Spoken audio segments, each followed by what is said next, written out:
been another terror attack in Jammu and Kashmir in India, this time in Kathua, where 5 army soldiers have lost their lives. In a strong statement, the centre says the attack will not go unavenged. In fact, just minutes ago, there was another terror activity that's taken place in Doda district. Now, as the government takes stock of the situation in Jammu and Kashmir, we look into the new wave of terror unleashing in the valley. On Monday, 5 army personnel, including a junior commissioned officer, were killed, and as many as others were injured when terrorists ambushed a petrol party in Kathua's remote Machedi area. The 10 soldiers were in an army truck when it was attacked by grenade and gunfire. The terrorists fled into the forest after the ambush. A search operation is underway. The latest attack is part of a series of attacks that J&K has seen in the last 2 months since the new government was sworn in, sparking concerns whether terror outfits have been able to revive the old routes and operating mechanisms from the 1990s that was known for the highest level of insurgency. A terror faction that calls itself the Kashmir Tigers has claimed responsibility for the attacks. The Kashmir Tiger is believed to be an offshoot organization of the Pakistan-based Jaish-e-Mohammed. Its origins can be traced back to 2019 when Jammu and Kashmir's special status was revoked by the Indian government. This fresh wave of highly armed terrorists have targeted both civilians and military personnel alike. Security forces have identified that terrorists have been successful in reviving age-old infiltration routes which were abandoned during the 90s. This includes the usage of thick forest cover in the Dudh-Basantgarh belt of Udhampur and taking advantage of the mountainous areas of Jammu. The infiltrators have also exploited the natural caves as hideouts and rivers for infiltration. Now, the Union Territory has witnessed a string of terror attacks over the past couple of months. On Sunday, 6 suspected terrorists were gunned down and 2 army soldiers killed in 2 gun battles in South Kashmir's Kulgam district. The Director General of J&K Police termed the operation in Kulgam to be a big milestone. Last month, terrorists opened fire at a bus in which pilgrims were travelling. The bus fell into a gorge in Riyasi district and 9 people were killed. Days after that incident, 2 armed terrorists entered a village and opened fire in a gunfight that followed.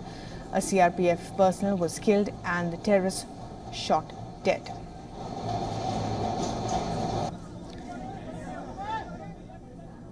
And for the very latest on this, we're now being joined by special correspondent Idris Lone from Srinagar on the phone line. And Idris, as we speak, there's been another terror attack in Doda district, we believe. But on the larger question of how we've seen a series of attacks in Jammu and Kashmir mirroring some of those activities from the 1990s and, throwing more concern for the government. The other issue that's come up, of course, is whether the deployment to Ladakh has upset the careful security apparatus in J&K. Well, absolutely, Bharvi. There is an operation on between security forces and militants in the Doda district where security forces had a tip-off about the presence of 2 to 3 militants in the area, after which a coordinated search operation was launched. And during this search operation, militants fired on security forces, which resulted in a gun battle. The operation is still on, and security forces trying their best to neutralize all the militants who are holed up at the encounter site. It's a dense forest, and that's one of the reasons that it might take them a while to finish the operation as soon as possible. On the other hand, Bharvi, we've seen that dozens of attacks have taken place this year, especially in the Jammu region, in areas close to the line of control at the international border, which is the Rajouri, Poonch and Kathua belt. We've seen multiple attacks taking place in the last few weeks only in those areas. And it seems that the strategy the militant groups now are choosing is different than what we've seen in the past few years. The first being that when they infiltrate from the international border or the line of control close to the Jammu region, their first line of attack is always the areas close to the line of control. Earlier, they used to cross over to the Poonch Rajouri belt, and then from that come into the Kashmir region, which is the South Kashmir part, where Kulgam, Spain and Anantnag districts come in between.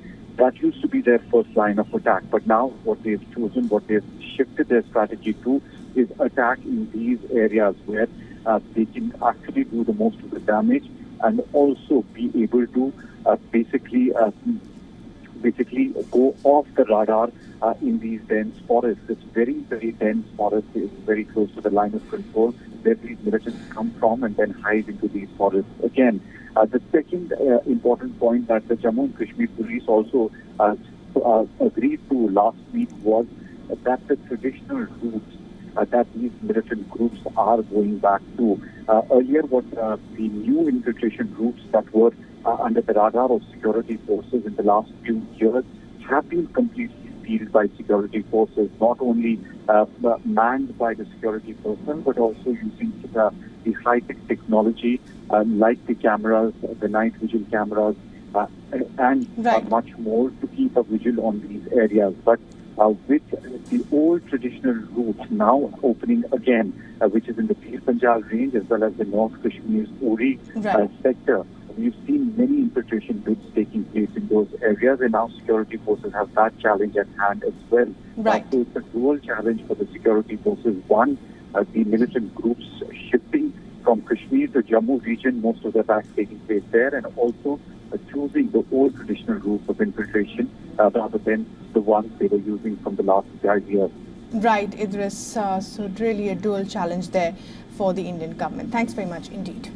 For all the latest news, download the WION app and subscribe to our YouTube channel.